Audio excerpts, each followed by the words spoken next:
Kita mau pada pagi hari ini mempersembahkan waktu untuk Tuhan, agar kita juga semakin dikuduskan supaya kita semakin dekat dengannya.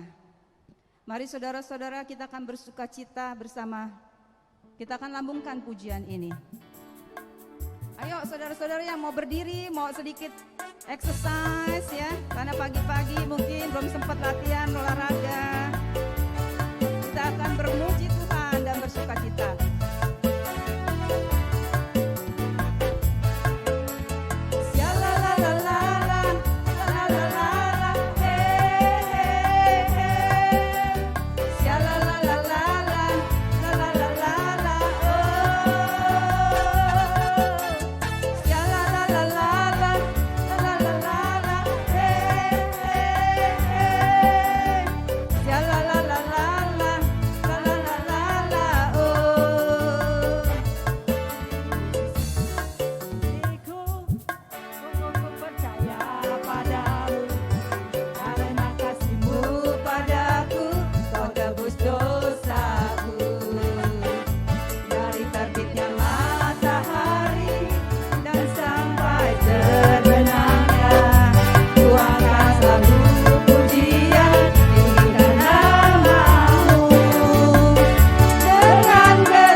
Saudara-saudara yang terkasih, kita tadi bernyanyi dengan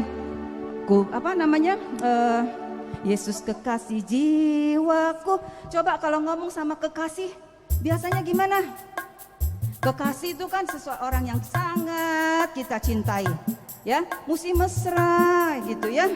Ya, coba goyangannya boleh ditambah gitu, biar sini semua persendian bisa menjadi lancar. Oke? Kita ulang ya sekali lagi ya. Oke.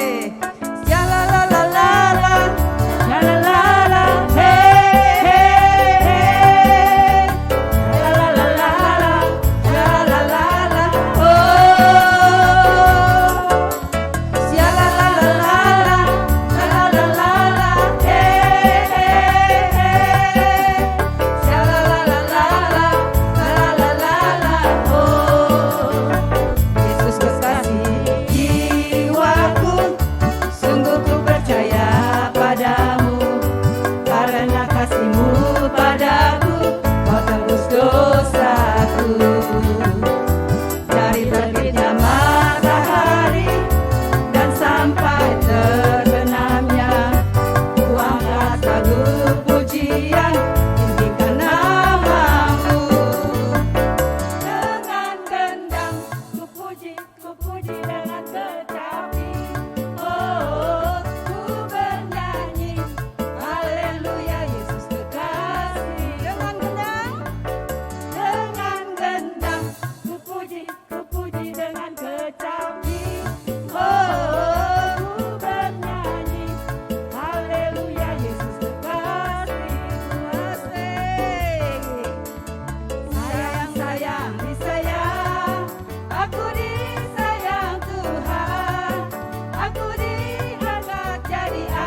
sudah lebih ringan tubuhnya ya. Kita sudah olahraga ya.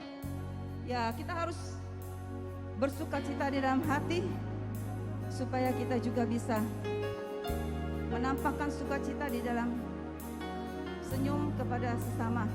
Ya, mungkin udah ada yang belum ada yang kenal nggak di sebelah-sebelahnya? Beri salam ya, beri salam kepada sebelah-sebelahnya. Kita mau mempersembahkan hari ini, kita mau sujud berdoa agar Tuhan sungguh hadir di tempat ini. Bapa Allah yang penuh kasih, Engkau yang memelihara kehidupan kami. Hingga saat ini Tuhan, kami boleh berada di tempat ini.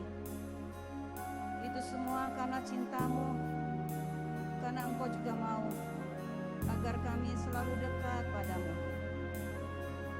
Tuhan, pada saat ini Tuhan, kami mau memuji, menyembah dan mendengarkan firman-Mu. Kami mau menyerahkan acara ini ke dalam tangan pimpinan-Mu. Kami ingin berdoa Tuhan bagi Bapak Andreas Halim yang telah Kau tibakan di tempat ini. Kami juga mau berdoa Tuhan bagi semua hamba-hamba-Mu yang saat ini melayani Engkau dan melayani sesama. Biar Engkau pakai kami Tuhan seturut kehendak-Mu. Berilah kami kerendahan hati ya Tuhan. Ampuni segala dosa-dosa dan kesalahan kami Tuhan, agar kami boleh mengangkat segala hambatan yang menjauhkan kami daripada-Mu dan terhadap sesama. Kuduskan tempat ini Tuhan. Kuduskan segala peralatan yang kami pakai Tuhan. Biarlah Kau beracara di tempat ini Tuhan. Kami juga percaya Tuhan, Roh-Mu hadir di tempat ini Tuhan. Roh-Mu hadir di dalam hati kami Tuhan, sehingga kami boleh menjadi murid-Mu yang setia. Ya Bapa, hanya syukur dan syukur dan syukur yang kami panjatkan kepadamu, karena semua boleh terjadi di dalam kehidupan kami oleh perkenanan-Mu saja Tuhan. Kami mau melambungkan rasa syukur kami ini Tuhan di hadapan-Mu Tuhan, agar kami Kau layakkan Tuhan untuk dapat berada di hadapan-Mu.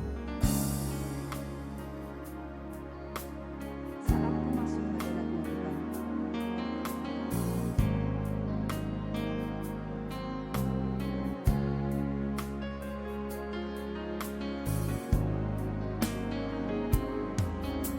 saat ku masuk ke hadirat-Mu, ku tersungkur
kepadamu Tuhan.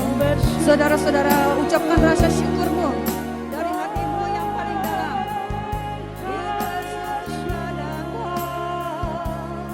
Kau terima kasih Tuhan atas kebaikan-Mu.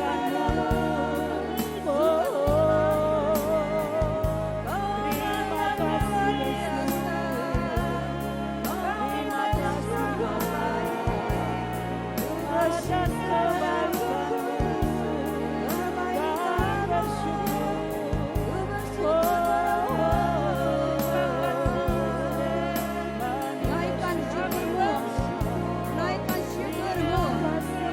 Dia sangat baik bagi kita semua. Betapa Ia telah memelihara kita.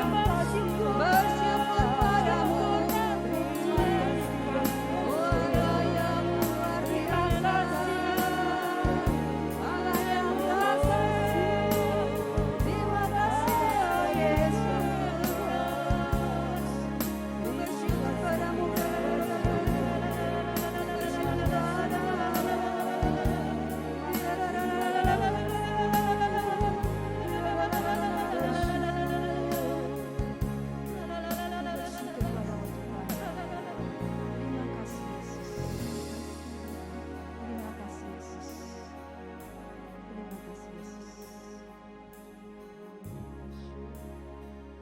Allah yang luar biasa, sungguh kami bersyukur. Engkau tak pernah meninggalkan kami. Engkau Allah yang penuh belas kasih, yang tidak pernah mengingat-ingat dosa dan kesalahan kami. Kami bersyukur Tuhan, karena hari ini Kau undang kami berada dalam hadirat-Mu Tuhan, agar kami boleh belajar terus untuk hidup semakin kudus di hadapan-Mu. Terima kasih Tuhan. Terima kasih Tuhan. Segala pujian syukur kami Tuhan, kami panjatkan kepadamu untuk kasih setia, untuk damai sejahtera, untuk kesehatan, untuk waktu yang terus Kau berikan buat kami, sehingga kami boleh ada di tempat ini. Semua karena kasih dan kemurahan-Mu. Terima kasih. Terima kasih Tuhan. Terima kasih Yesus atas penyertaan-Mu dari malam tadi hingga pagi hari ini. Terima kasih Engkau masih memberi kesempatan kami untuk berkumpul, orang-orang yang kami kasihi, teman-teman kami, sahabat-sahabat kami. Kau beri kami kesehatan, Kau beri kami kebahagiaan. Terima kasih Tuhan Yesus. Terima kasih Tuhan Yesus. Engkau yang menyelidiki hati kami Tuhan. Biarlah di setiap perjalanan kehidupan kami hanya syukur dan syukur yang boleh kami panjatkan kepadamu Tuhan, agar kami boleh juga merasakan damai sejahtera karena Engkau yang selalu mendampingi kehidupan kami. Terima kasih Bapa, terima kasih Yesus, terima kasih Allah Roh Kudus. Amin. Mendengarkan sahabat teman kita yang akan berbagi bagaimana Tuhan sungguh berkarya dalam kehidupannya dia. Bagaimana Tuhan boleh merubah kehidupannya dia dan dia boleh dijadikan berkat bagi sesama. Mari kita dengarkan kesaksian teman kita. Ya Vila, silakan.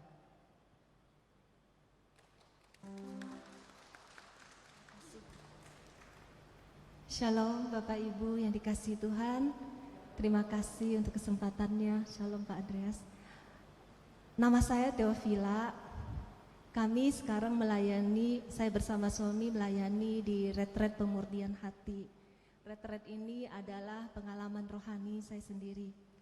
Saya cuma men-sharingkan apa yang saya alami ketika kami diserang oleh kuasa gelap. Saya pernah kesaksian di sini. Tapi ternyata dengan pengalaman rohani itu, Tuhan membawa kami ke dalam sebuah pelayanan, yaitu retret pemurnian hati. Retret ini kami melakukan 5 senjata, yaitu misa harian, rosario, firman Tuhan, puasa, dan pengakuan dosa. Itu senjata yang saya gunakan setiap hari waktu kami berperang melawan kuasa gelap. Singkat cerita, dari pengalaman itu Tuhan mengirim begitu banyak jiwa yang mengalami kasus-kasus hampir sama. ada yang diserang di rumah tangga, ada diserang banyak hal. Saya pikir waktu itu saya cuma sharing 5 senjata. Saya pikir itu sudah cukup. Tapi dengan berjalannya waktu, begitu banyak jiwa-jiwa yang Tuhan kirim, dari yang sakit, dari yang kena konflik rumah tangga, ekonomi, kuasa gelap, banyak sekali. Dan dari presentasi itu banyak sekali yang kena kuasa gelap. Saya sendiri kewalahan terus terang, karena saya orang awam, saya tidak pernah belajar tentang pewarta, kitab suci, apalagi doa-doa pengusiran seperti itu. Jadi kalau ada ketemu kasus-kasus seperti itu, saya paling suruh kamu lakukan 5 senjata seperti saya. Tapi ada kasus-kasus yang sangat sudah ekstrim, yang dimana kuasa galap itu sudah tinggal di dalam dirinya, itu butuh doa pelepasan. Dan kami mengalami banyak peserta-peserta retret yang mengalami itu. Akhirnya saya pikir dengan kemampuan saya, dengan karunia yang saya miliki, saya tidak mampu melayani mereka. Jadi beberapa dari mereka saya panggilkan pendoa untuk pengusiran, untuk pelepasan. Tapi tidak segampang itu. Jadi saya melihat ketika Tuhan menitipkan domba-domba itu kepada kita, Tuhan ingin kita yang menyelesaikannya, bukan lempar ke orang lain. Akhirnya singkat cerita kami pindah ke Bali. Di sana saya ingin lebih hening. Saya ingin bertanya, Tuhan, apa yang harus saya lakukan dengan pelayanan ini? Saya nggak bisa ngusir setan, tapi begitu banyak setan-setan di dalam diri mereka. Akhirnya kami pindah ke Bali selama 8 bulan. Dari bulan Februari kami tinggal di sana. Saya pikir kami akan selamanya di sana. Dan waktu itu kami minta beberapa tanda. Tuhan, benar nggak kami harus pindah ke Bali, meninggalkan bisnis kami, pekerjaan kami, dan tinggal di sana, fokus untuk melayani Tuhan. Tapi kenapa di Bali? Saya juga bingung saat itu. Sampai Tuhan memberi saya sebuah ayat, hari itu Mazmur, di hadapan para dewata aku akan bermazmur bagi Tuhan. Itu sungguh-sungguh ayat yang meneguhkan. Dan saya minta beberapa tanda-tanda yang akhirnya benar Tuhan menunjukkan kami harus berangkat. Dan di sana kami tinggal sementara di homestay. Tapi Tuhan suruh tinggal terus di situ. Ternyata Tuhan mengirimkan beberapa peserta-peserta retret yang retret pribadi bersama kami di situ di homestay. Tapi lagi-lagi saya belum bisa, saya belum berani untuk mengusir setan-setan itu. Mereka yang datang ada yang kena roh macan, ada yang kerasukan seperti itu. Tapi saya selalu panggil orang. Nah, sampai satu hari ketika kami baru sampai di Bali, saya punya satu sahabat di Bali. Dia bukan Kristen, bukan Katolik. Dia orang yang beragama di sana. Waktu janjian mau ketemu itu jam 10, tapi dia datang jam 11. Saya pikir teman saya ini teman kuliah. Dia selalu on time kalau janjian, dan saya sering bolak-balik Bali karena dulu kami punya bisnis di Bali. Dan dia selalu on time. Tapi kali ini kok telatnya benar-benar telat gitu, 1 jam. Akhirnya dia datang jam 11, dia bilang seperti ini, aduh Vila, sorry, saya nggak tahu kenapa kali ini saya sulit sekali ketemu kamu. Teman saya yang di dalam ini suruh saya jangan ketemu Vila. Saya waktu dia ngomong seperti itu, saya belum ngerti bahwa ada roh yang di dalam dia. Terus saya dengar dia cerita. Ketika saya cerita, saya sekarang kesini bukan untuk bisnis, tapi kami lebih banyak pelayanan. Dia mulai gemetar. Dia mulai bilang, stop, jangan ngomong soal Tuhan. Ini gemetar teman saya. Saya mulai tahu bahwa ada yang gak beres di dalam dirinya. Ternyata benar, dia mengalami begitu banyak serangan. Sampai rumah tangganya hancur, dia depresi, beberapa kali dia ingin bunuh diri. Pekerjaannya juga keluar masuk dari pekerjaannya. Dan dia sungguh merasakan hidup yang tidak bahagia selama 10 tahun ini. Nah, akhirnya saya bilang, ya sudah, kamu lakukan puasa. Karena dia beragama lain, saya nggak bisa menyuruh dia lakukan 5 senjata. Dan emang dia pasti belum bisa untuk terima Tuhan Yesus. Saya suruh dia puasa dan doa kepada Tuhan yang Maha Esa. Jangan doa kepada yang lain-lain. Dia lakukan. Dia puasa, dia pantang, bahkan dia tidak makan daging. Itu ternyata membantu dia juga. Serangan itu mulai berkurang.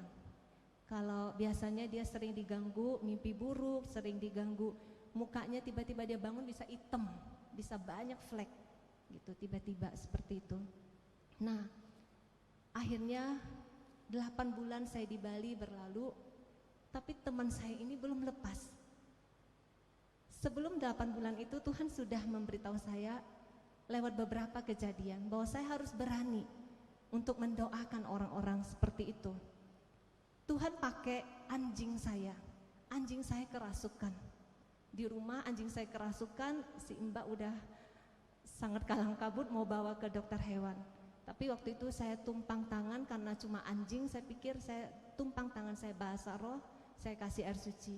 Dan ternyata anjing itu mengalami kelepasan. Dia normal kembali, yang tadinya sudah jatuh, sudah seperti stroke, nggak bisa bangun. Nah, dari situ Tuhan mengajar saya, dari hal-hal kecil berperang. Seperti yang dikatakan dalam 1 Yohanes 4 ayat 4, sebab roh yang ada di dalam kamu lebih besar dari roh apapun yang ada di dunia ini. Itu sungguh janji Tuhan saya alami. Dari cerita itu akhirnya saya mengalami banyak pengalaman-pengalaman seperti itu.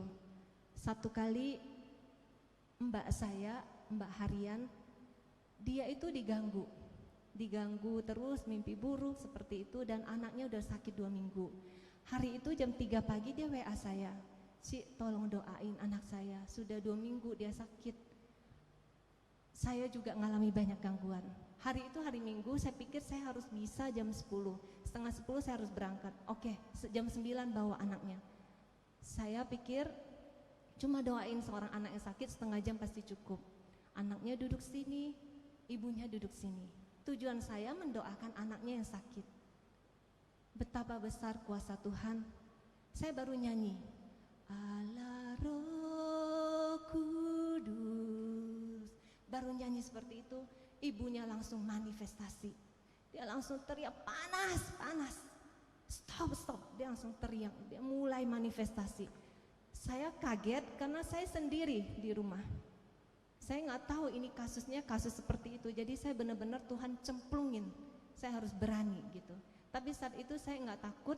Saya benar-benar Tuhan sepertinya hadir. Hadirat Tuhan itu begitu kuat. Dan saya sudah melupakan ketakutan saya. Anak ini dia teriak-teriak karena mamanya, dia nggak pernah lihat mamanya teriak-teriak seperti itu. Anaknya nangis-nangis. Cuma saya kewalahan karena anak ini nggak ada yang amanin. Saya fokus doa ke mamanya. Akhirnya singkat cerita saya doa pelepasan. Saya tengking, saya usir semua roh-roh yang ada di dalam mbak ini. Dia akhirnya muntah.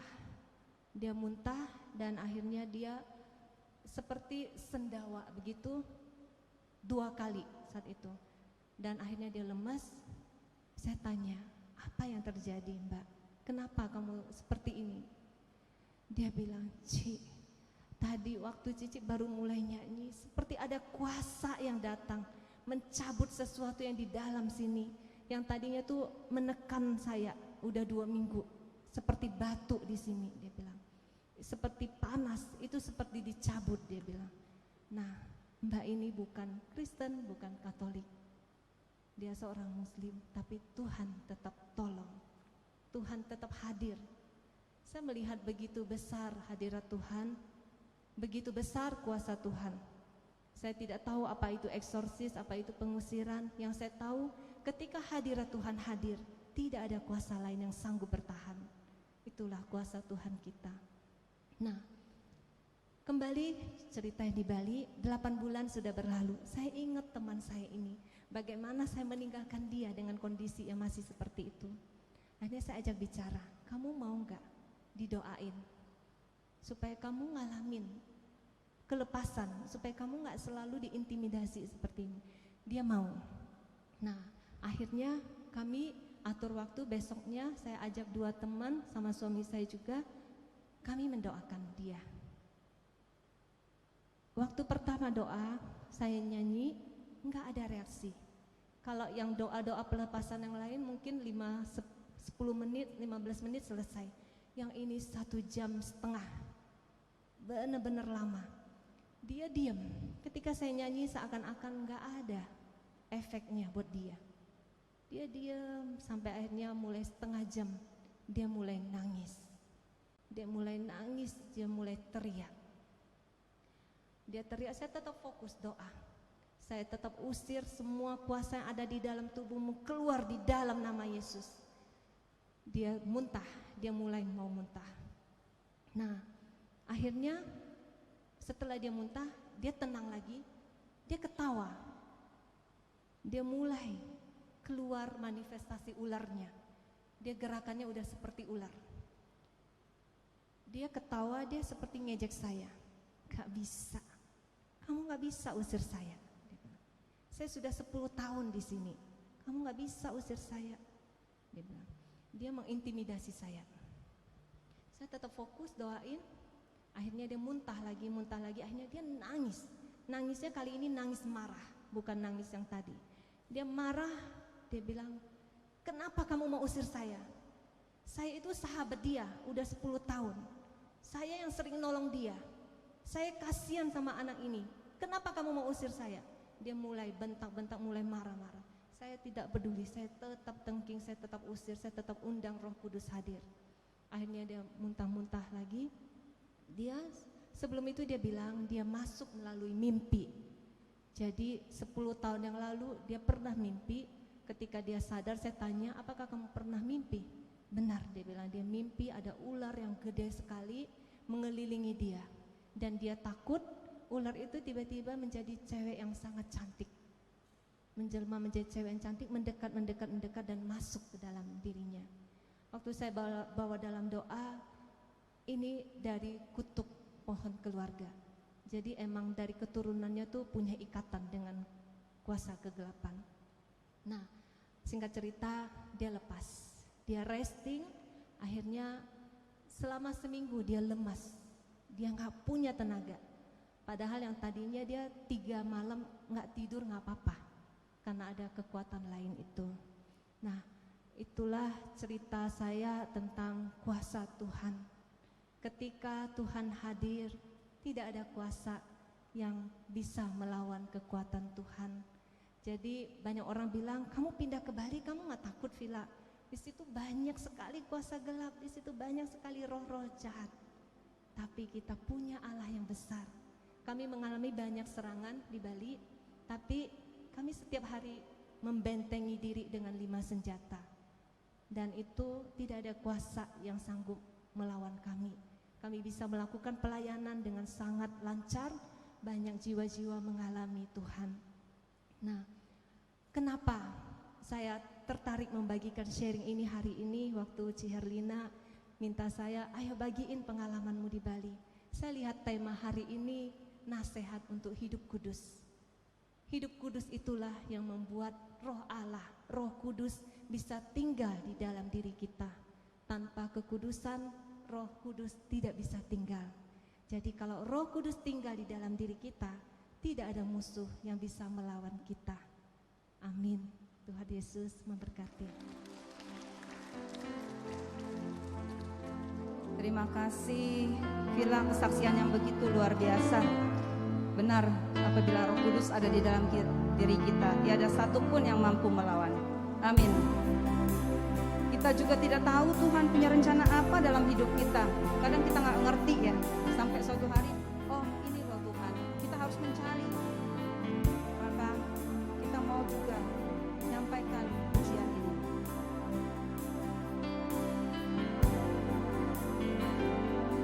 Bila kau izinkan sesuatu terjadi, ku percaya semua untuk kebaikanmu. Bila nanti telah tiba waktumu, ku percaya kuasamu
mendengar saudara-saudara, waktu Tuhan adalah waktu yang terbaik.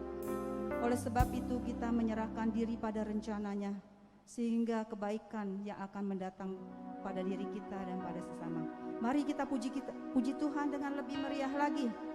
Kita mau agungkan namanya. Ku mau masuki gerbangnya. Mari saudara-saudara, kita bangkit berdiri. Kita mau memuji Tuhan dengan lebih meriah. Sebab Tuhan baik. Amin. Sebab Tuhan baik. Sebab Tuhan baik. Anugerahnya kekal selamanya. Bersama-sama lebih tinggi lagi. Sebab Tuhan baik. Sebab Tuhan baik. Sebab Tuhan baik. Anugerahnya kekal selamanya.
Kita mau datang ke hadirat Tuhan.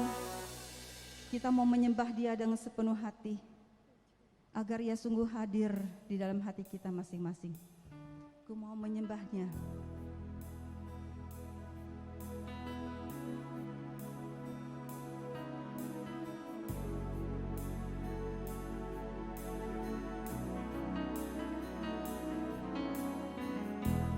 Ku menyembah dalam kudus hadirat-Mu, hadiri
kasih karuniamu Bapa.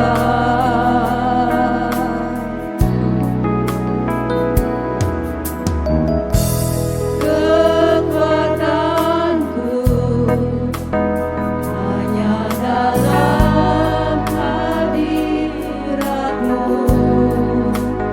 Yesusku.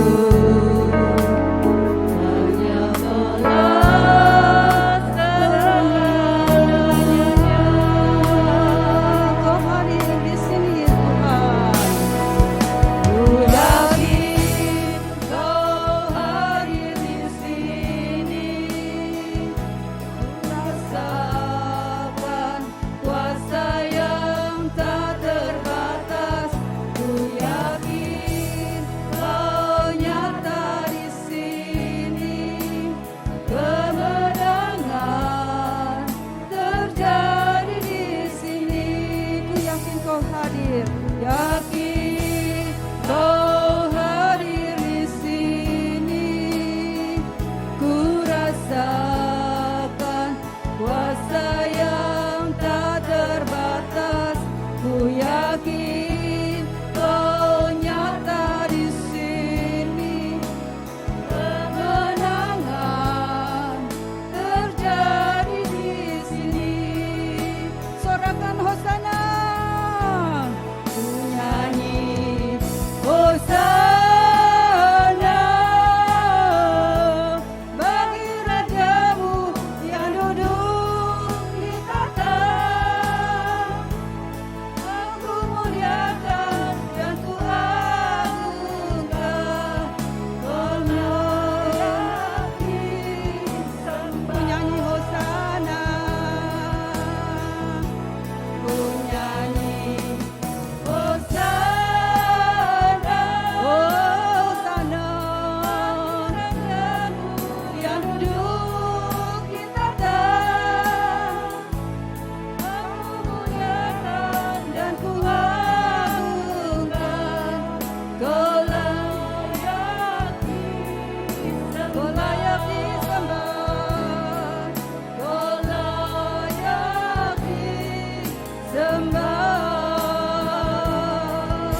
Terima kasih Tuhan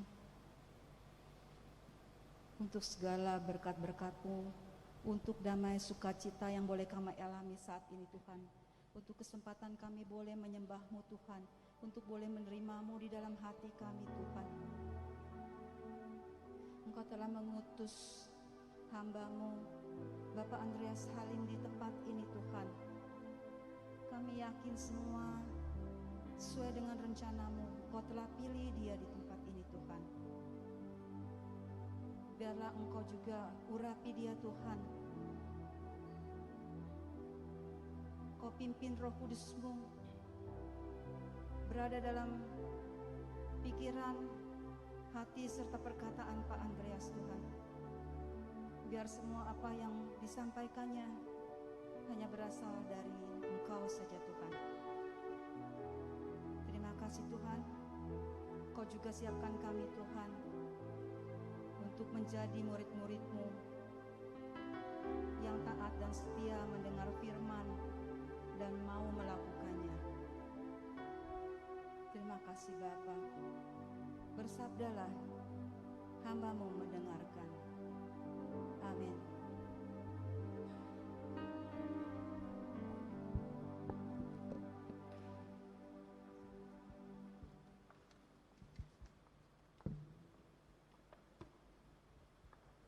Shalom, Bapak Ibu, saudara-saudari yang dikasihi Tuhan. Perkenalkan, nama saya Andreas Halim. Nggak dipanggil Bapak, nggak apa-apa, panggil nama aja karena saya yakin usia saya jauh lebih muda dari Bapak Ibu di tempat ini.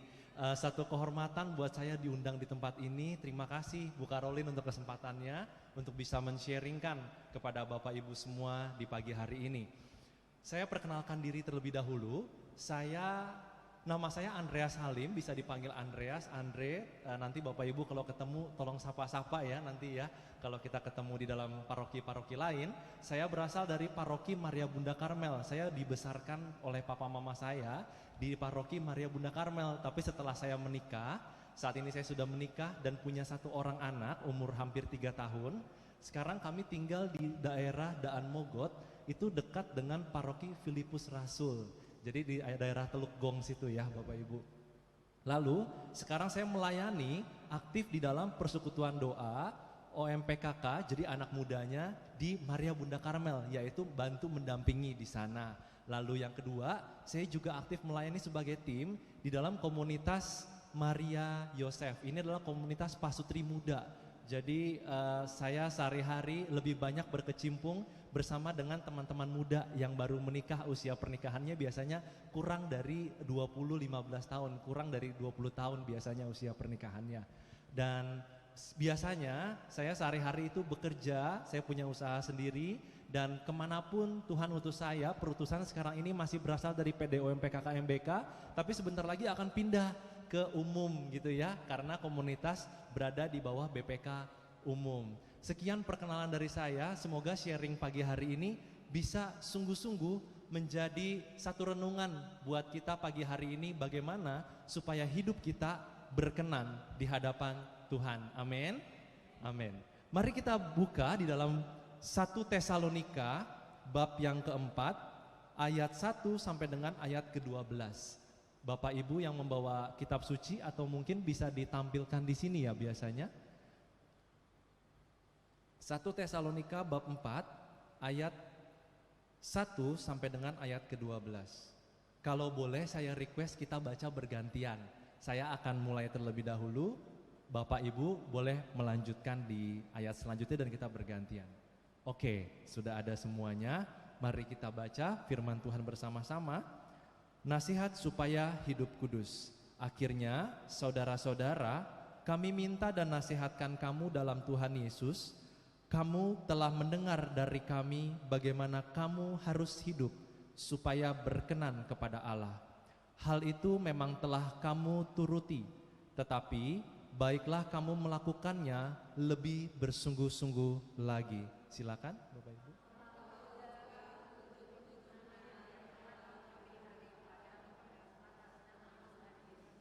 Karena inilah kehendak Allah, pengudusanmu, yaitu supaya kamu menjauhi percabulan.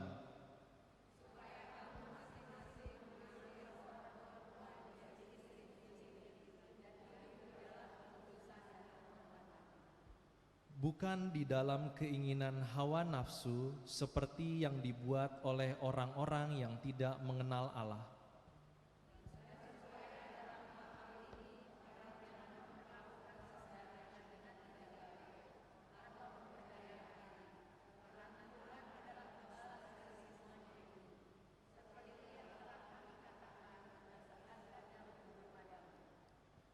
Allah memanggil kita bukan untuk melakukan apa yang cemar, melainkan apa yang kudus.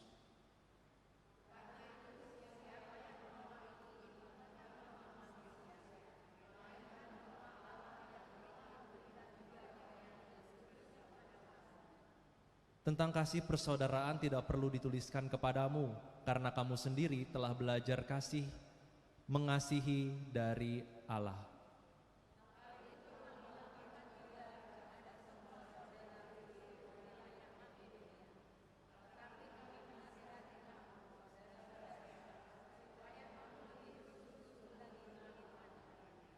Dan anggaplah sebagai suatu kehormatan untuk hidup tenang, untuk mengurus persoalan-persoalan sendiri dan bekerja dengan tangan, seperti yang telah kami pesankan kepadamu.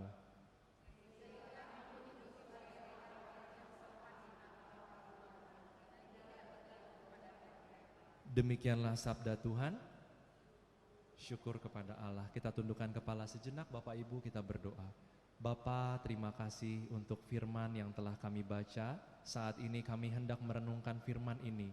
Allah Roh Kudus, berkaryalah, penuhilah hati pikiran kami, supaya kami bisa mengerti apa yang Engkau ingin sampaikan kepada setiap kami pada pagi hari ini. Kami siap untuk mendengarkan Engkau. Amin. Bapak Ibu yang terkasih, satu hal yang luar biasa, bahwa pada pagi hari ini kita memilih topik nasihat supaya hidup kudus. Kenapa?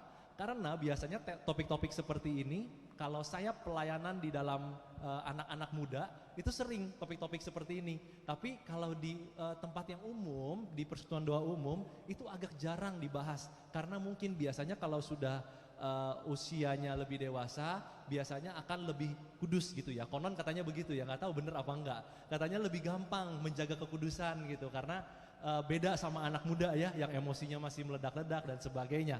Tapi luar biasa, satu tema yang rendah hati, kita sama-sama mau belajar. Kita mau lihat bagaimana sebenarnya hidup yang kudus, hidup yang berkenan di hadapan Tuhan.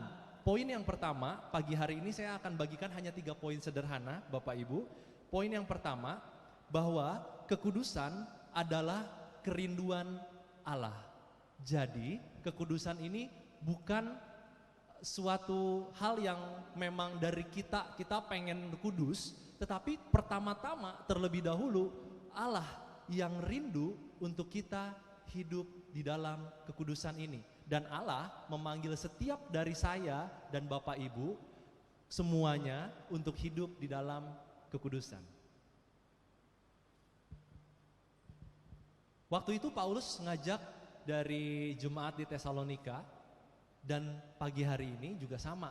Paulus, firman Tuhan masih relevan sampai hari ini, bahwa Paulus mengajak saya dan Bapak Ibu untuk hidup kudus, bukan berhenti hanya kepada beriman. Kita semua percaya kan, tadi kita udah nyanyi ya, waktu Tuhan pasti yang terbaik, janji Tuhan pasti Tuhan genapi. Tapi kita diajak bukan hanya berhenti kepada beriman saja pada Yesus Kristus, bukan artinya beriman gak cukup Bapak Ibu, tapi bagaimana Paulus mengajak kita untuk punya cara hidup yang menyenangkan Allah. Jadi percaya, lalu ada level selanjutnya, yaitu kita hidup sehari-hari untuk menyenangkan hati Tuhan. Ya. 1 Tesalonika bab 4 ayat yang ketiga tadi dikatakan seperti ini, saya kutip di ayat yang ketiga yang tadi kita baca, karena inilah kehendak Allah, pengudusanmu. Jadi pengudusan bagi saya dan Bapak Ibu semua adalah kehendak Allah. Pertama-tama itu adalah kehendak Allah. Kita baca sama-sama di dalam 1 Petrus 1 ayat 14 sampai dengan ayat ke-16. 1 Petrus bab 1 ayat 14 sampai 16.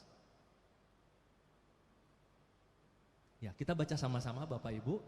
hiduplah sebagai anak-anak yang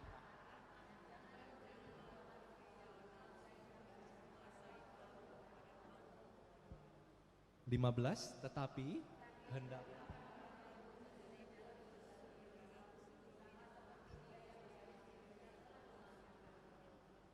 sebab ada tertulis, kuduslah kamu sebab aku kudus. Bapak Ibu yang terkasih, satu kekudusan dirindukan oleh Tuhan karena Dia bilang bahwa kuduslah kamu sebab aku Allah adalah kudus. Kita nggak bisa mendekat pada Tuhan ketika kita enggak kudus. Kita akan sulit untuk kita bisa berdoa memuji Tuhan ketika kita tahu hidup kita sedang di luar dari rahmat Allah. Kita sulit untuk bisa punya relasi yang baik sama Tuhan. Kita sulit untuk bisa mengungkapkan isi hati kita kepada Tuhan ketika kita tahu, aduh rasanya ini aku ada salah hari ini sama Tuhan. Atau aku tahu ada sesuatu yang Tuhan suruh tapi aku belum lakukan. Bapak Ibu yang terkasih, Tuhan rindu untuk kita hidup di dalam kekudusan. Ada satu kutipan yang mengatakan seperti ini. Sebenarnya ketika kita sulit untuk merasakan kasih Tuhan, hadirat Tuhan, itu bukan karena Tuhan itu jauh dari kita. Bukan karena Tuhan itu pergi dari hidup kita. Tetapi sebenarnya kita yang menjauh dari Tuhan. Karena Tuhan selalu ada dekat sama kita. Tapi kita yang seringkali menjauh dari Tuhan. Jadi ketika kita hidup tidak di dalam kekudusan, bukan Tuhan yang menjauh dari kita, tetapi kita yang memberikan jarak kepada Tuhan karena Dia Allah yang kudus. Dia Allah gak pernah berhenti mengasihi saya dan Bapak Ibu karena Dia adalah kasih. Dia gak mungkin bisa berhenti mengasihi karena Dia adalah kasih itu sendiri. Maka yang terjadi adalah bagaimana ketika kita tidak menyenangkan Tuhan dalam kehidupan kita, maka di situ kita sedang memisahkan diri dari Allah. Supaya kita bisa bersatu lagi dengan Allah, kita harus merindukan kekudusan hari demi hari, hari demi hari. Hari ini kita kontrol supaya hidup kita berada dalam kekudusan. Hari ini kita minta Tuhan tolong jaga saya supaya saya hidup dalam kekudusan. Yang percaya sama Tuhan Yesus itu banyak Bapak Ibu, tetapi yang mau hidup bagi Tuhan, yang mau hidup menyenangkan Tuhan itu enggak banyak. Bapak Ibu boleh tanya kiri kanannya, mau enggak hidup bagi Tuhan? Ya, ya mau? Jawabannya mau ya? Oh ngangguk-ngangguk semua kelihatannya dari sini ya, ngangguk-ngangguk ya. Kalau ku hidup bagimu, hatiku tetap menyembahmu. Dunia tak bisa menjauhkanku dari kasih-Mu. Selama ku hidup ku hidup bagimu, mataku tetap memandangmu. Dunia tak bisa menjauhkanku dari kasih-Mu. Terima kasih Tante. Bapak Ibu, ketika hidup kita persembahkan buat Tuhan, kita tahu satu yang pasti, bahwa tadi Cevila ada sempat sharing ya, bahwa roh dalam kita lebih besar daripada roh apapun. Jadi kita percaya ketika kita mau hidup bagi Tuhan, Tuhan pasti bantu kita. Dia akan tarik kita hari demi hari untuk kita semakin dekat dan semakin dekat dengan Tuhan. Karena kita tahu akhir dari hidup kita, saya masih muda, Bapak Ibu sudah lebih senior dari saya. Tapi saya yakin Bapak Ibu punya pengalaman jauh lebih banyak dan punya banyak hikmat, lebih bijak dalam menghadapi kehidupan. Kenapa? Karena hari demi hari kita dihadapkan dengan persoalan demi persoalan. Tapi jangan sampai persoalan itu membuat kita semakin jauh. Justru saat kita ada persoalan, kita semakin dekat lagi satu langkah dengan Tuhan. Saat ada persoalan lagi, kita menjadi semakin dekat lagi satu langkah dengan Tuhan. Inilah kekudusan yang Tuhan mau, yaitu kita sungguh-sungguh hidup di dalam rahmat Tuhan. Ini poin yang pertama, bahwa kekudusan adalah kerinduan Allah. Poin yang kedua Bapak Ibu, jauhi yang cemar dan lakukan yang kudus. Di ayat yang ke-7 dikatakan seperti ini, Allah memanggil kita bukan untuk melakukan apa yang cemar, melainkan apa yang kudus. Bapak Ibu, umat Kristiani waktu itu, jemaat Kristiani di Tesalonika, mereka itu hidup di tengah-tengah kota kosmopolitan pada zaman itu. Waktu itu daerah Tesalonika adalah ibu kota dari Makedonia. Jadi bisa dibayangkan seperti kita saat ini hidup di Jakarta, suatu kota kosmopolitan, suatu kota yang luar biasa banyak tantangan dan juga banyak godaan. Buat anak muda banyak sekali. Tapi buat orang-orang yang sudah lebih senior juga banyak. Sama banyaknya. Jadi setiap hari kita punya kesulitan yang sama, punya tantangan yang sama. Masih relevan sampai sekarang. Bukankah ternyata semakin lama kehidupan ini semakin banyak prinsip-prinsip yang sudah bergeser, Bapak Ibu. Mungkin di Indonesia belum terlalu banyak, tapi di luar negeri udah sangat banyak prinsip-prinsip kekudusan yang sudah mulai bergeser. Anak-anak muda dari zaman dulu sih udah mulai banyak juga bahwa sex before marriage atau seks sebelum pernikahan itu udah biasa di negara barat sana. Kita hidup di timur mungkin agak sedikit beda culture, Bapak Ibu. Lalu banyak juga hal-hal yang mungkin seperti pernikahan yang sesama jenis dan sebagainya. Ini isu-isu yang selalu gereja Katolik juga perhatikan, Bapak Ibu. Dan selalu ada banyak hal-hal yang bisa kita pelajari dari hal-hal ini supaya kita jangan sampai menyimpang. Tadinya kita pikir ya benar juga sih ya, kalau hidup pernikahan mungkin Bapak Ibu punya anak ataupun cucu bisa diajarkan hal-hal yang seperti ini, bahwa Allah menciptakan pria dan wanita. Nggak pernah Allah merestui itu pernikahan pria dengan pria ataupun wanita dengan wanita. Inilah kenyataan realita zaman sekarang, bahwa kehidupan kita semakin hari semakin banyak tantangan. Prinsip-prinsip kekudusan Tuhan dinilai udah kuno, udah nggak relevan lagi. Benar? Pernah ya anak-anak muda ada yang ngomong seperti itu? Aduh, udah nggak zaman deh ikut Tuhan. Sekarang itu udah zamannya udah sosial media dan sebagainya. Jadi udah nggak relevan.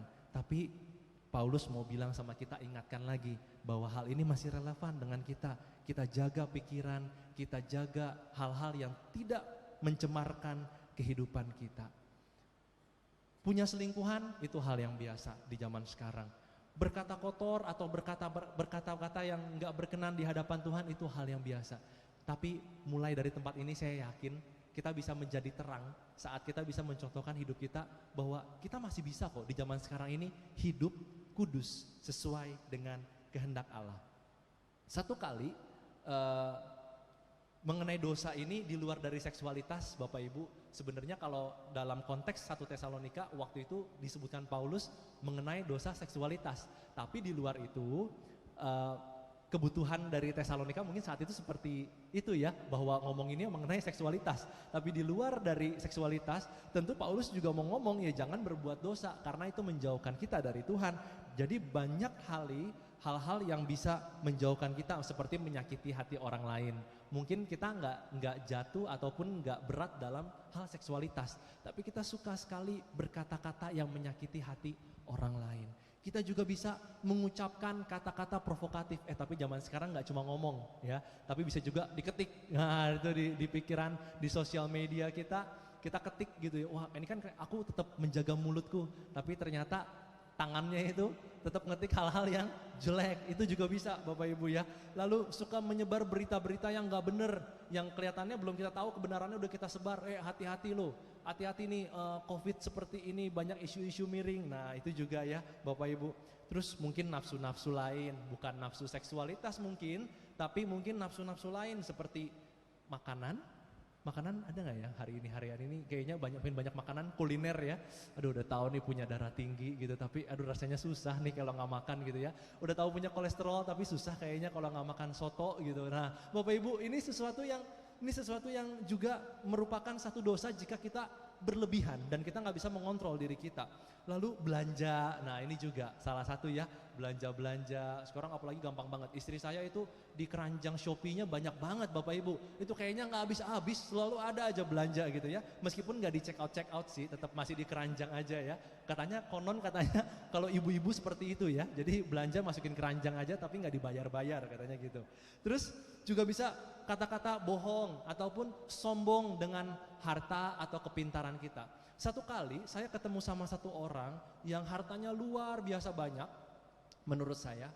Lalu dia karena klien saya baru pertama kali bekerja sama dan saya baru tahu di tengah jalan ternyata orang ini begitu luar biasa membanggakan kekayaan dan juga jabatannya. Orang ini kenal sama polisi, sama pemerintah, oh deket dia sama DKI 1 gitu ya, ceritanya gubernur dan sebagainya.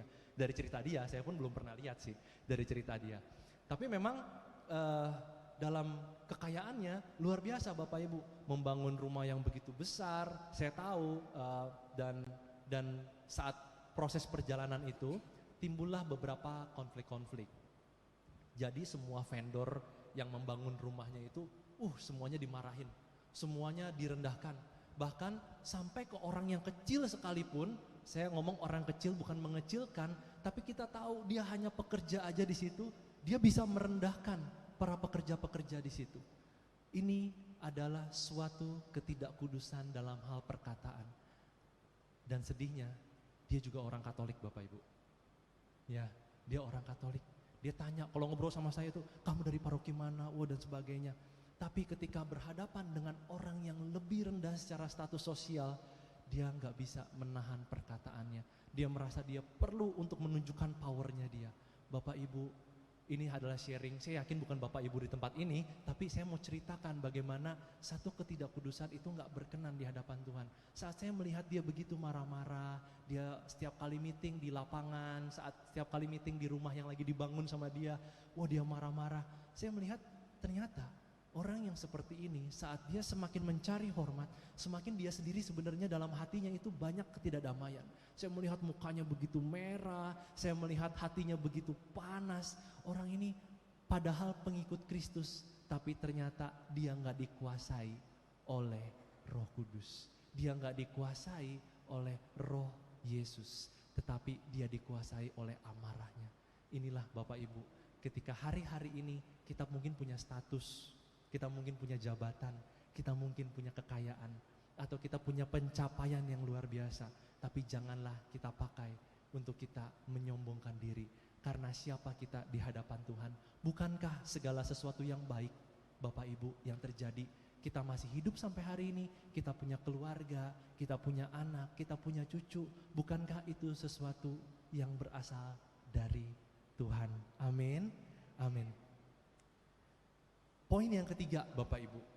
Jadi poin yang pertama tadi saya ulang lagi sedikit, kekudusan adalah kerinduan Allah. Yang kedua, jauhi yang cemar dan lakukan yang kudus. Nah, ini poin yang ketiga, ini poin yang terakhir. Kita minta bantuan dari Roh Kudus. Match dengan sharingnya tadi di awal bahwa kita perlu yang kekuatan yang bisa mengalahkan dosa-dosa ini, yang mengalahkan kecenderungan negatif kita, hawa nafsu kita, hanya bisa dilawan dengan satu, yaitu kuasa Roh Kudus. Kita nggak pernah bisa melawan dosa tanpa bantuan dari Roh Kudus. Poin yang ketiga, minta bantuan Roh Kudus. Bapak Ibu, di dalam ayat yang ke-8, karena itu siapa yang menolak ini bukanlah menolak manusia, melainkan menolak Allah. Nah, inilah yang telah memberikan juga Roh-Nya yang kudus kepada kamu. Jadi Bapak, Ibu, dan bersama dengan saya sudah punya Roh Kudus. Tetapi seringkali kita lupa bahwa Roh Kudus itu jauh lebih berkuasa daripada amarah saya. Roh Kudus itu jauh lebih berkuasa daripada kekhawatiran saya. Roh Kudus itu jauh lebih berkuasa daripada hawa nafsu saya.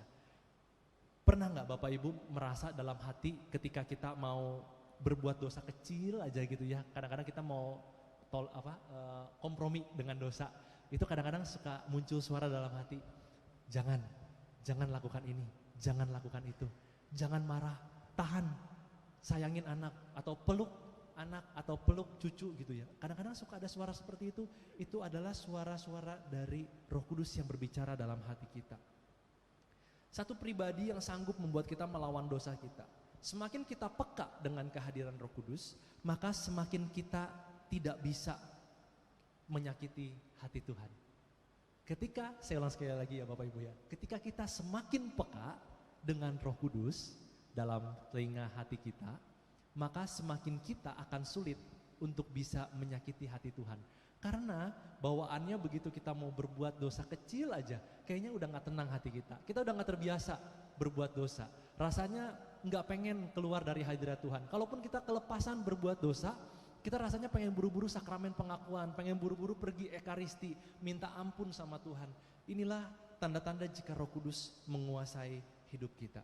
Selain membaca kitab suci, Paulus menasihatkan kita untuk kita membaca kitab suci dan percaya kepada Yesus, tetapi Paulus juga menasihatkan untuk kita minta tolong kepada Roh Kudus supaya memberikan kuasa untuk bisa mentaati perintah Allah. Kita mendengarkan firman yang adalah perintah Allah, tapi kita belum tentu bisa sanggup menjalankannya jika dengan kekuatan manusia sendiri. Tetapi ketika Roh Kudus menguasai hati, pikiran, dan perbuatan kita, Bapak Ibu, maka di situ kita pasti bisa menjadi berkenan di hadapan Tuhan. Saya sharing sebagai penutup, ini adalah bagaimana saya minta bantuan Roh Kudus untuk dalam keseharian saya, dalam kehidupan perjalanan rohani saya juga Bapak Ibu. Saya itu mulai aktif dalam persekutuan doa seperti ini sejak saya masih di SMP kelas 3 Bapak Ibu. Jadi kebetulan lingkungan waktu itu cukup mendukung untuk mengajak saya, orang tua saya pun juga mensupport. Dan saat saya berjalan, ternyata saat saya ikut persekutuan doa seperti ini, nggak langsung otomatis mengubahkan saya jadi pribadi yang tiba-tiba kita hidupnya kudus terus gitu ya. Tiba-tiba kita nggak pernah berbuat dosa. Tapi justru sebaliknya, tantangan demi tantangan justru semakin dirasakan. Salah satunya adalah yang saya rasakan menjadi tantangan, yaitu mengasihi mama saya. Kenapa?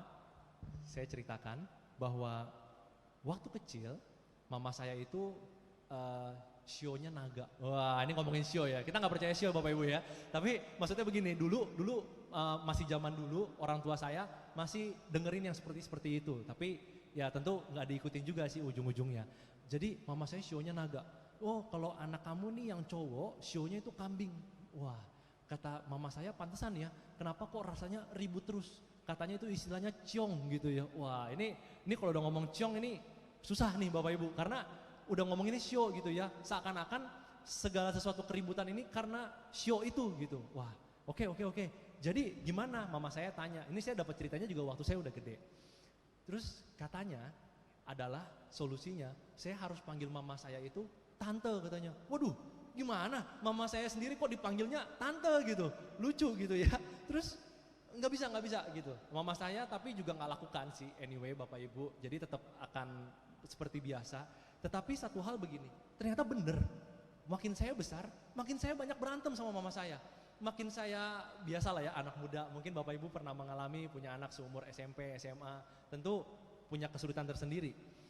Karena saya anak 3 tahun pun udah sulit gitu ya Bapak Ibu. Saya berpikir, wah apalagi nanti dia makin gede gitu ya. Ternyata punya anak itu sulit dan saya jadi tahu, rasanya dia orang tua seperti ini gitu ya. Terus balik ke cerita tadi, bagaimana tiba-tiba mama saya ngomong gini sama saya, kamu kan udah ikut persekutuan doa ya, tapi kok kamu kayaknya gak ada perubahannya. Wah, di situ saya sedih Bapak Ibu. Bener juga. Saya ikut PD hari Senin, waktu itu PD-nya, tapi hari Selasanya saya udah marah-marah lagi sama mama saya.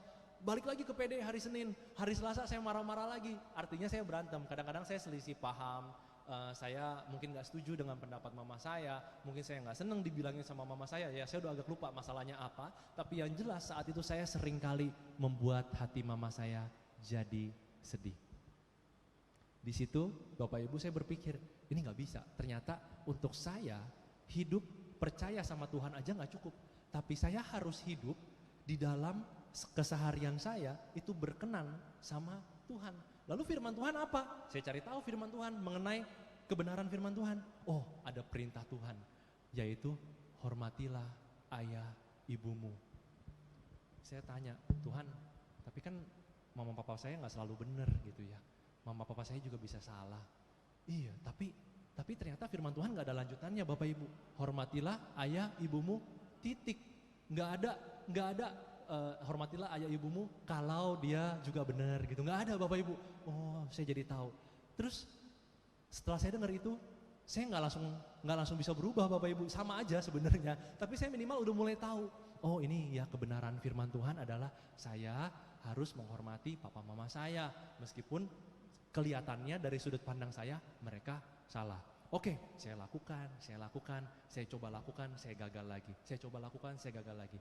Satu hari, satu ribut yang besar, saya ingat. Dan tapi balik lagi saya lupa masalahnya apa karena udah lama banget. Tapi waktu itu membuat mama saya akhirnya dia mengurung diri di kamar. Dan saya dengar, saya puas nih, udah menang gitu kan ya. Oh, mama saya kalah nih, berarti saya yang benar gitu. Waktu itu masih muda ya Bapak Ibu. Terus mama saya masuk ke kamar. Saya dari depan kamar saya dengar, ternyata mama saya lagi nangis. Mama saya lagi nangis. Dia terisak. Dan saya coba masuk setelah sekian lama, saya diam gitu ya. Saya berpikir, saya masih bergumul juga. Saya harus lakuin apa? Tapi saya coba masuk. Kenapa saya masuk? Karena waktu itu seperti ada suara dalam hati saya, ayo berdamai sama mama. Akhirnya saya coba masuk. Saya bilang, mama, saya minta maaf ya karena saya salah sama mama. Lalu mama saya jawabannya apa? Gak mungkin seorang ibu tuh gak memaafkan. Seorang ibu itu pasti memaafkan anaknya. Dia bilang, iya gak apa-apa kok. Karena saya anak paling gede di keluarga gitu ya. Dia bilang gak apa-apa kok. Setelah hari itu saya merasa lega banget. Oh, ternyata ini ya kalau Tuhan berbicara supaya saya hidup itu berkenan kepada Tuhan. Hari berganti hari, berlanjut lagi. Pernah gak ribut lagi? Ternyata pernah, terjadi lagi dan lagi. Tapi sejak hari itu saya tahu saya udah beda. Mungkin saya masih marah, mungkin saya masih salah, tapi saya udah tahu saya itu udah one step better. Saya getting better, saya menjadi lebih baik satu langkah, saya menjadi lebih baik satu langkah, saya menjadi lebih baik satu langkah. Dan sampai hari ini, ya Bapak Ibu, mama saya, apakah dia berubah?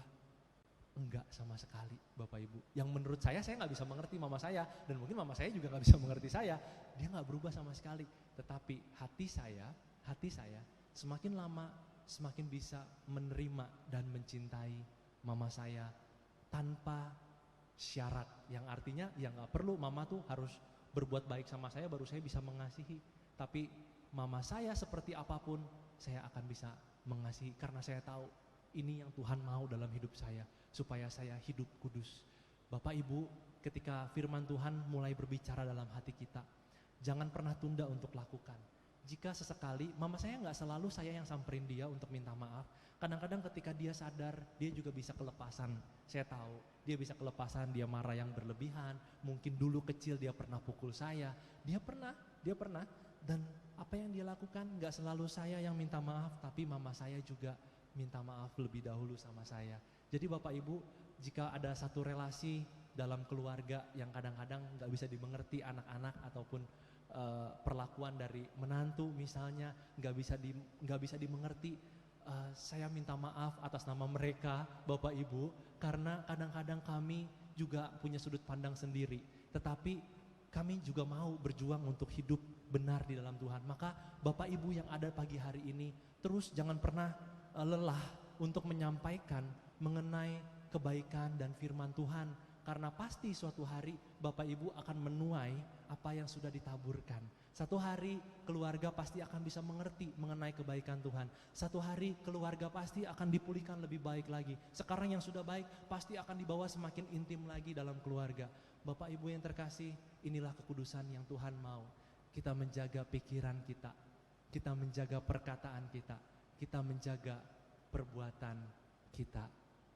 Jika kita bisa hidup demikian, hidup ini adalah hidup yang menyenangkan Tuhan. Semoga kita semua pagi hari ini sungguh-sungguh mau untuk hidup menyenangkan hati Tuhan. Saya mau ajak kita untuk berdoa sejenak, boleh ya Bapak Ibu ya, supaya kita punya kekuatan, kita minta bantuan Roh Kudus supaya kita bisa mentaati perintah Tuhan dan kita bisa hidup dalam kekudusan.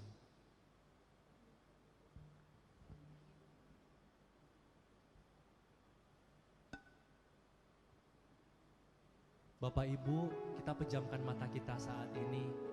Sedari tadi awal persekutuan doa dimulai, saya sungguh-sungguh merasakan hadirat Tuhan nyata di tempat ini ya. Dan ternyata ada satu salib yang begitu indah. Saya sejak tadi awal hanya memandang salib ini.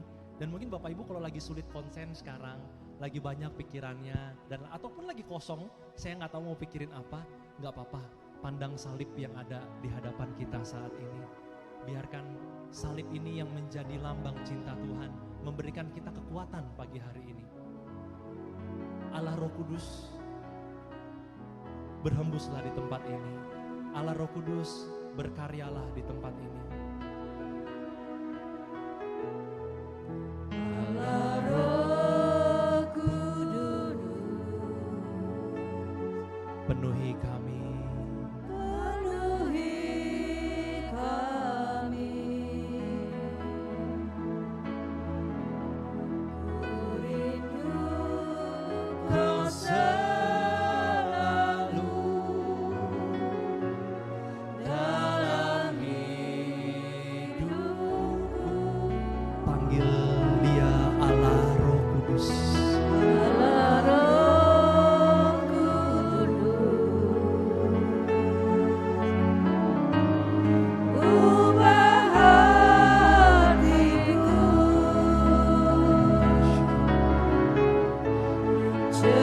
jadikanku jamalah ku rindu hadirat. Ku sembah Kudus, ku sembah Kudus,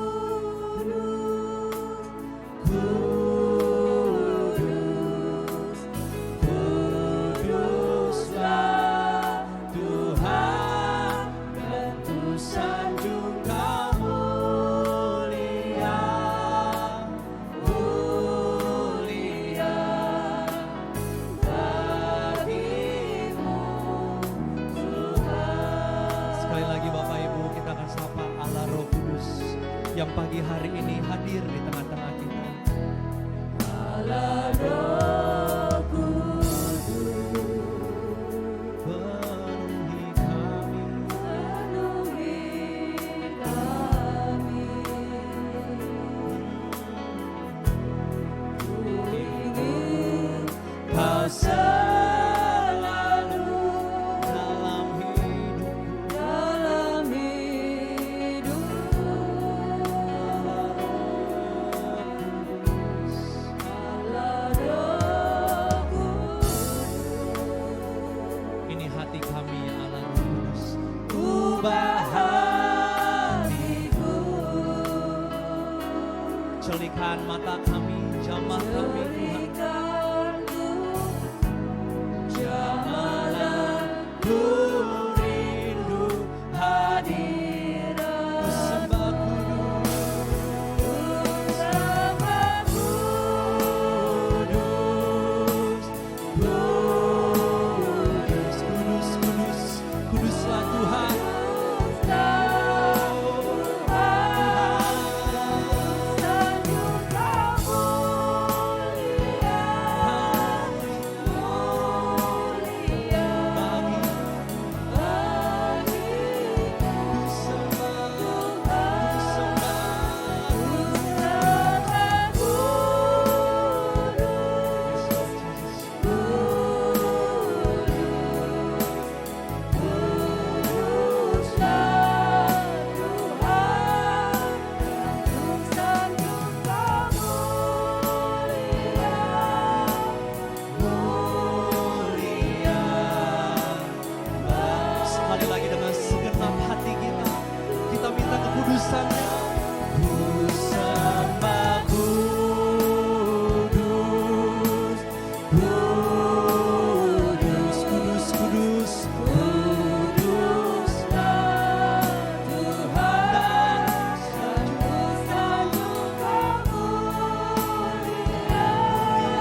kudus, ku sembah kudus.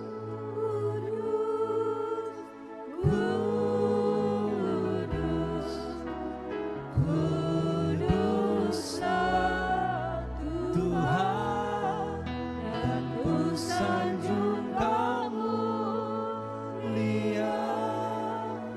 Mulia bagimu Tuhan, bagiku sembah, ku sembah.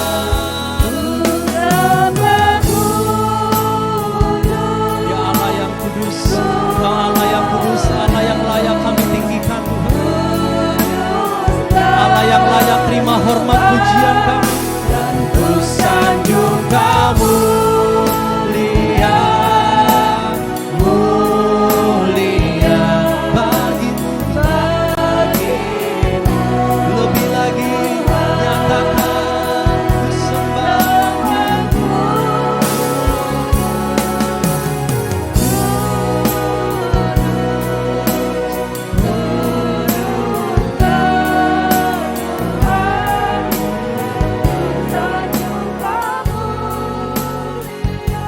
Dengan lembut kita katakan ku sembah kudus, ku sembah kudus,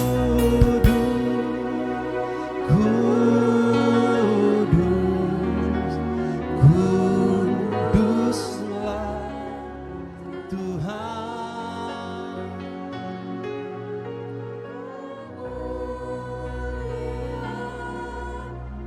Mulia bagimu Tuhan, ku sembah, ku sembah, Engkau kudus, kudus, kudus, kudus. Terus kita serukan kudus sampai kita merasakan kekudusan, sampai kita merasakan kekudusannya penuhi hati kita. Mulia bagimu, bagimu Tuhan, bagimu Tuhan, bagimu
Biarkan musik tetap mengalir, Bapak Ibu kita nikmati setiap hadiratnya.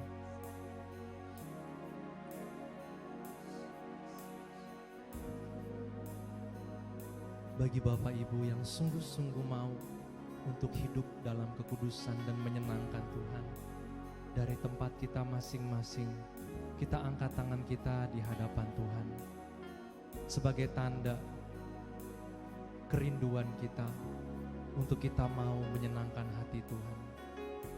Inilah Bapa, tangan-tangan kami yang terangkat pada pagi hari siang hari ini.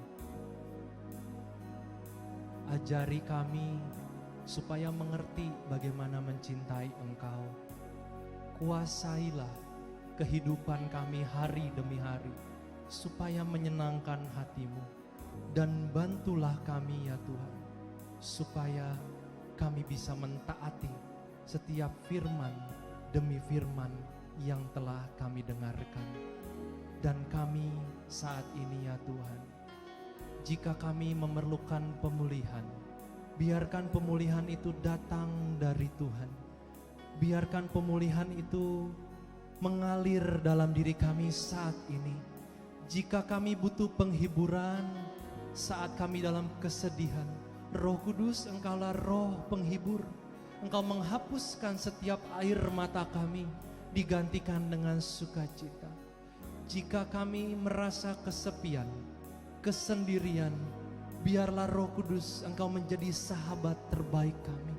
Engkau sahabat terbaik kami yang mendengarkan kami, yang menemani kami, sebab Engkaulah roh penolong dalam hidup kami. Inilah kami ya Tuhan, kami rindu untuk hidup dalam kekudusan-Mu. Allah Roh Kudus, berkaryalah mulai pagi siang hari ini sampai dengan hari-hari berikutnya, agar kami terus berpegang dalam Engkau, dalam firman Putra-Mu Yesus Kristus. Bunda Maria, doakanlah kami. Salam Maria, penuh rahmat, Tuhan sertamu. Terpujilah Engkau di antara wanita, dan terpujilah buah tubuhmu Yesus. Santa Maria, Bunda Allah, doakanlah kami yang berdosa ini, sekarang dan waktu kami mati. Amin.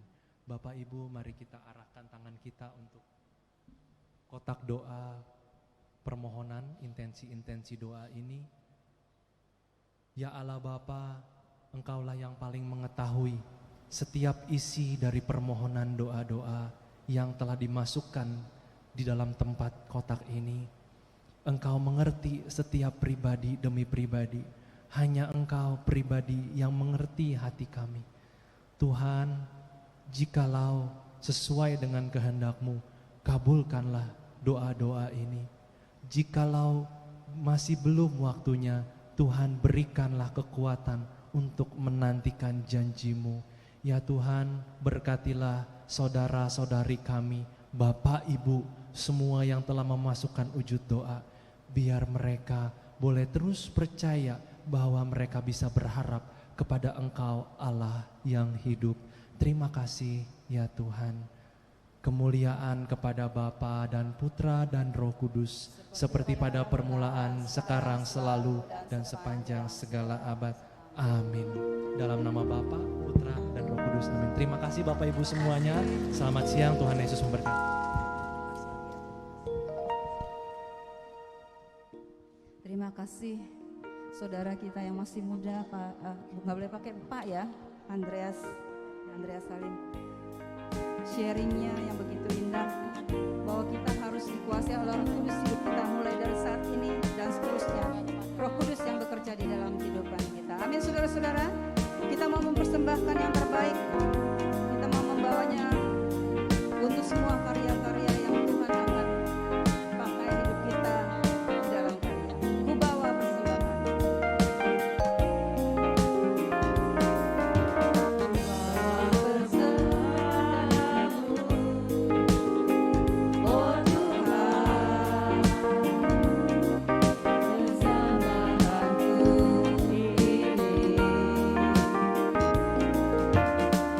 Ku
mendengarkan beberapa pengumuman berikut.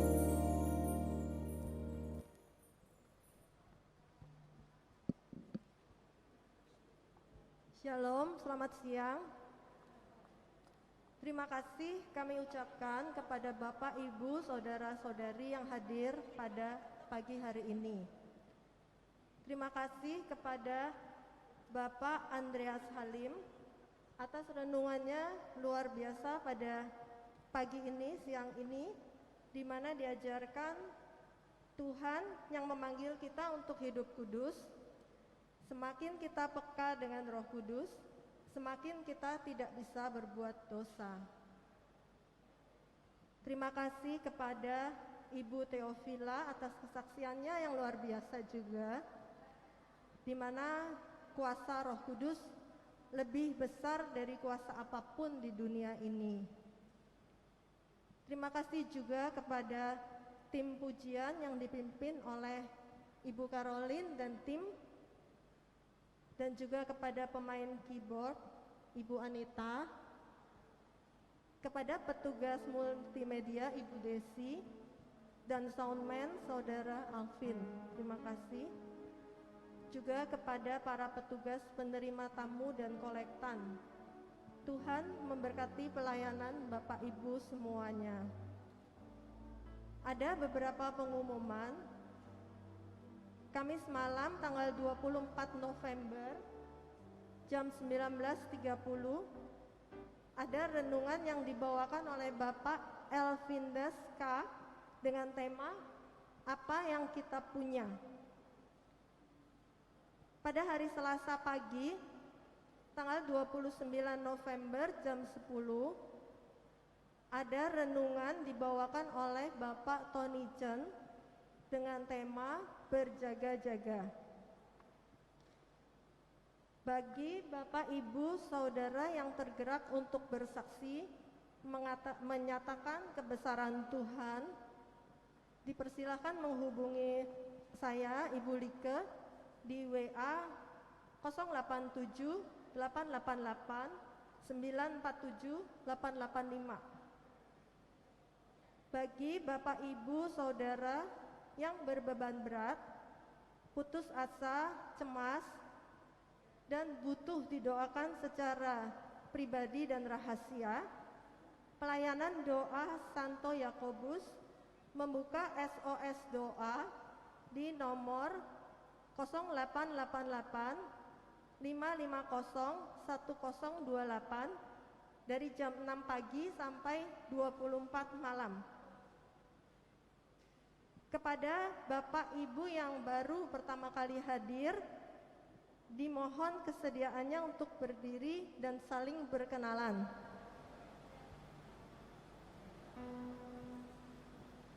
Gak ada ya? Belum ada. Oh, ada.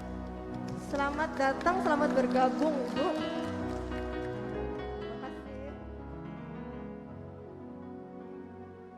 Bagi Bapak Ibu yang ingin didoakan secara khusus, mohon menghubungi pengurus PDKK. Tim doa akan melayani Bapak Ibu secara khusus. Demikian pengumuman kali ini. Sekian, terima kasih dan sampai jumpa Selasa depan. Tuhan memberkati. Sebelum kita mengakhiri acara ini, sebelum kita meninggalkan tempat ini, kita juga mau memulai kegiatan kita yang selanjutnya dalam berkat kasih Tuhan. Kita mau tundukkan kepala, kita mau berdoa, mohon penyertaannya. Bapa yang Maha Kasih, sungguh kami berbahagia Tuhan, karena firman-Mu yang begitu menguatkan hati kami. Engkau tak pernah jauh dari kami.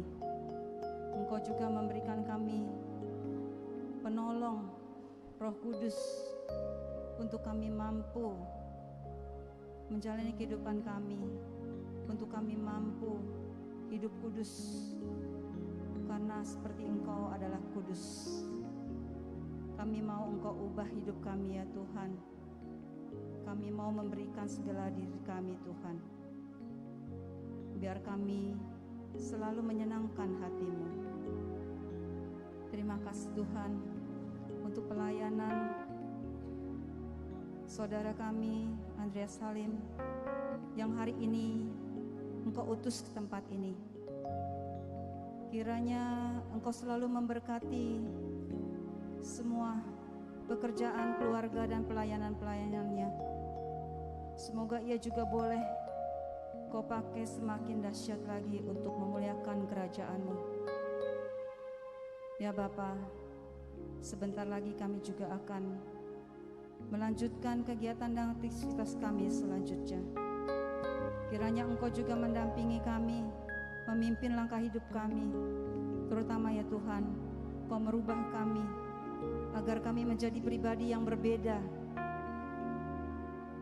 menjadi pribadi yang lebih taat, setia, berusaha untuk hidup kudus. Terima kasih Bapa untuk semua anugerah-Mu. Terima kasih Bapa untuk semua penyertaan-Mu. Terima kasih Bapa. Amin.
Kristus, jangan lupa minggu depan ditunggu lagi kehadirannya.